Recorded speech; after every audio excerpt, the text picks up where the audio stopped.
Pressure কুকারের মধ্যে টিপ পরিয়ে দেখেছো কি হয়, হয়ে যাবে খুব সুন্দর একটা কাজ।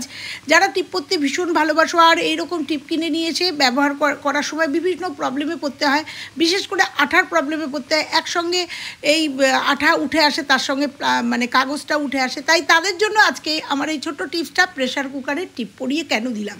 প্রেশার কুকারের টিপ পরিয়ে দিলাম এই জন্যই, প্রেশার কুকারটা গরম করে আমরা যারা টিপের পাতা ব্যবহার করি তারা যদি একটুখানি এরকম টিপের পাতাটা গরম করে নেওয়া যায়, তাহলে এই যে টিপ তুলতে গিয়ে যে কাগজ শুদ্ধ উঠে আসে বা আঠাটা অনেকক্ষণ থাকে না, নষ্ট হয়ে যায়, সেখান থেকে একদম রিলিফ। দেখো গরম করার পরেও কিন্তু টিপটা উঠছে না। এইরকমভাবে আমাদের টিপের পাতাগুলো নষ্ট হয়ে যায় আর আমরা ইউজ করতে পারি না।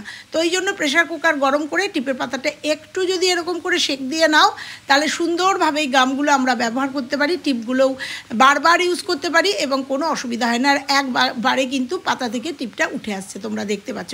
ছোট্ট একটা টিপস, নিশ্চয়ই ভালো লাগবে। আর এটা বিশেষ করে যারা টিপ পরে তাদের জন্য আজকের এই ভিডিওটা। ওই জন্যই প্রেশার কুকারের মধ্যে টিপ পরিয়ে দিলাম। তো এইরকমভাবে গরম করে নিয়ে আমরা যদি টিপগুলো ব্যবহার করি, টিপের পাতাগুলো অনেক দিন যায় এবং অনেক সুন্দরভাবে আমরা ইউজ করতে পারি।